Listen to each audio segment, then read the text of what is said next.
Hey, I'm Brad. I just got off the Blizzard Gunsmoke.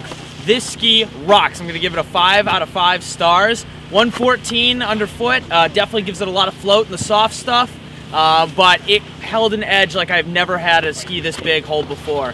Definitely super smooth side to side. I could actually even pick up my inside foot, so almost felt like a powder race ski to me, which I liked a lot. It's definitely light, so it's good for the guys that aren't super heavy and not looking for a real burly ski.